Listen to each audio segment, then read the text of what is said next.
a good opportunity. I'm Osita Ngwu, Ugwu West. Mr. President, the importance of this bill cannot be overemphasized. Mr. President, I want to speak on the safety aspect because the bill also made provision for policy formation and the regulation of the transport sector. Mr. President, I'll use Q2 of 2023 as a point to support this bill. Going by the National Bureau of Statistics, Q2 2023 recorded 2,967 road accidents in Nigeria. And in these road accidents, we had 1,349 fatalities. For me, we can, as much as we want, believe these statistics, but in Q3, when I visited the headquarters of Nigerian Road Safety Commission, because of an accident that occurred somewhere in my constituency, they were magnanimous to give me the records.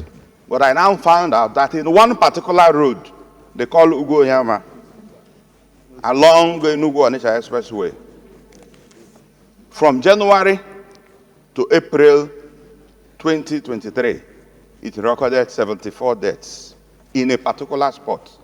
And this is because of lack of policy formation in the road transport sector. Mr. President, if we want to save the life of Nigerians on the roads, plying our roads, which we know how good it is, let us pass this bill. Mr. President, if we want to protect the life of Nigerians, ensure that untimely death is prevented, it is our duty. Let us pass this bill. For efficiency of the road transport sector, proper policy formation, Mr. President, let us pass this bill. Thank you, Mr. President.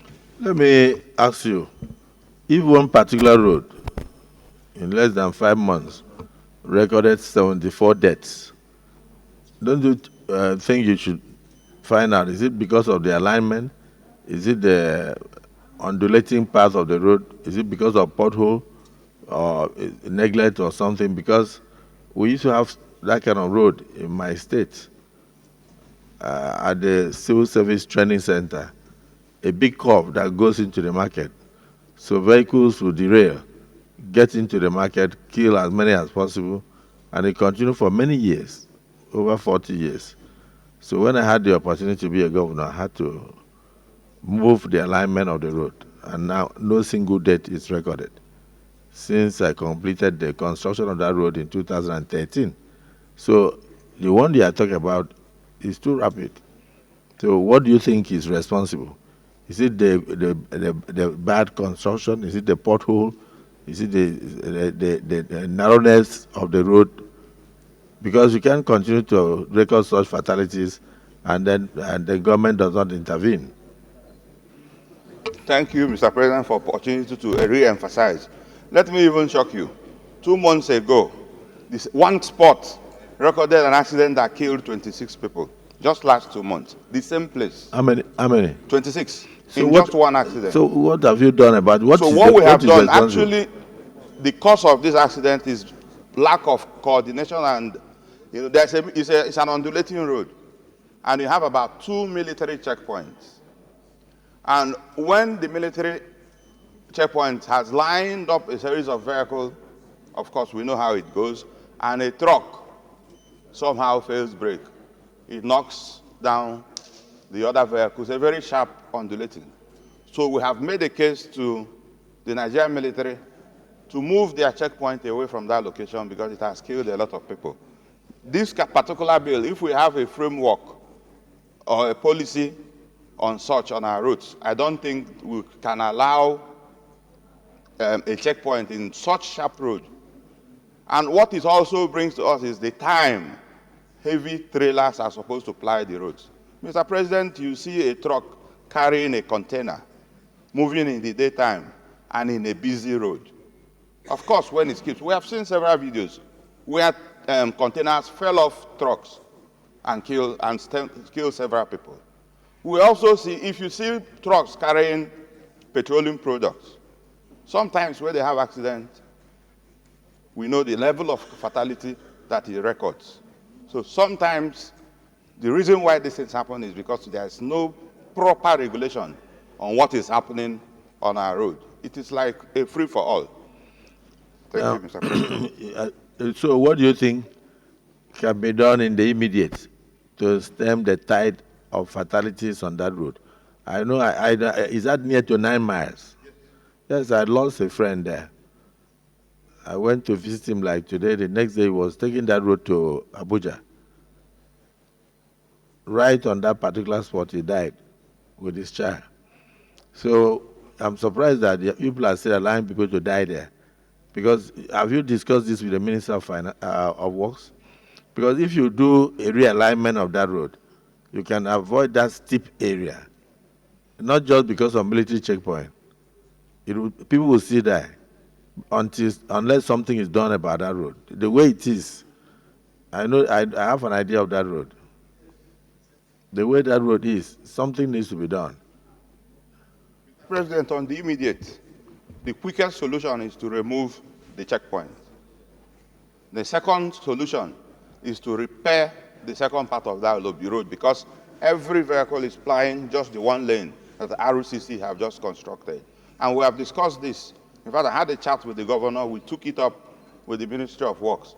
But because work have not commenced on the second section, the part 2 of the road. So everybody is using one lane, but we'll be able to achieve moving the military checkpoint away from the undulating. But the truth is that after 1 month, they will come back there, because we have done that severally.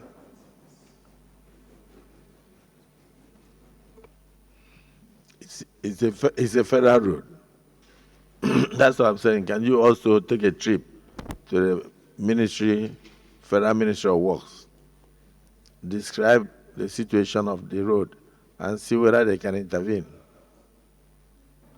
As a leader and the senator representing that area,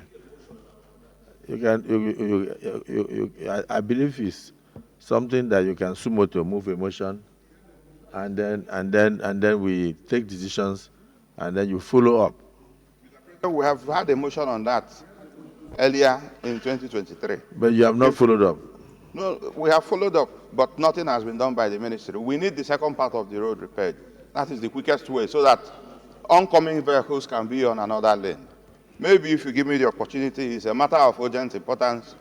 In our next legislative day, I'll represent the motion. I'll be glad to join you to follow up. Thank you, sir. So we invite the minister to come and discuss with us why nothing has been done. Because I know the road you are talking about, and I'm surprised it's still the same way. You don't, to avoid another life, you may not know whose life.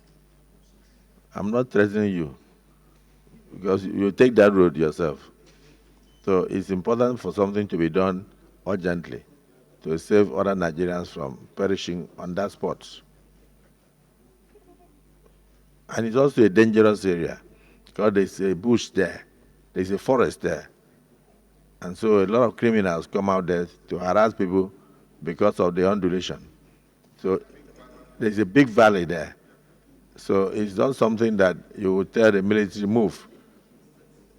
And the military will move, and then 4 or 5 people will be kidnapped. So you must involve the Ministry of Works to actually realign the road. And if the reconstruction of the second lane is what will solve the problem, we must do it immediately to stem the tide of fatalities on that spot. I know the road. Thank you for bringing it up. And then see me after this for further action. Senator Hanga.